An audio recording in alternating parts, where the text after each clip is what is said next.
Artėjant Deviso taurės mačui tarp Airijos ir Lietuvos tenisininkų, Lietuvos teniso sąjungos prezidentas Ramūnas Grušas apsilankė Dubline. Prezidentui buvo pristatyta renginio arena, sportininkams siūlomi viešbučiai, aptarti techniniai renginio organizavimo klausimai. Mačas vyks viename seniausių Airijos teniso klubų, jau 120 metų istoriją skaičiuojančiame Fitzwilliamo centre.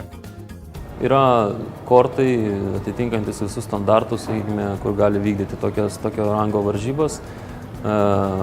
Būtent šita arena, Fitzwilliamo arena yra puikiai, yra dvi salės po 2 kortus, sakykime, tai būtent vienoje iš salių ir bus pagrindinis kortas, kur žais šį susitikimą.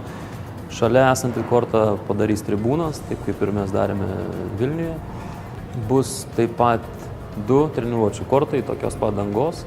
Danga puikiai, sakykime, komandos galės naudotis ir, sakykime, treniruoklių sale, baseinų, būtent šitoj arenai, masažo kambariai.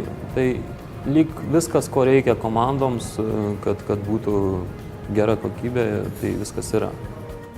Teniso sąjungos prezidentas Ramūnas Grušas taip pat susitiko su Lietuvos ambasadoriumi Airijoje, kur buvo aptarta, kaip galima būtų kuo stipriau palaikyti Lietuvos rinktinę. Teniso mačą galės stebėti kiek daugiau nei 1000 žmonių. 500 bilietų jau rezervavo įvairūs Airijos teniso klubai, dar 100 Lietuvos teniso sąjunga.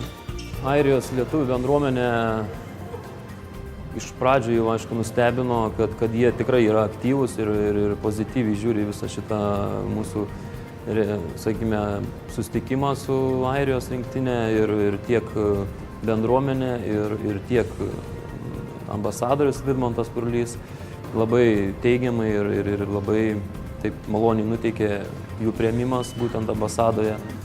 Airijos ir Lietuvos teniso rinktinių mačas vyks Liepos 9-11 dienomis.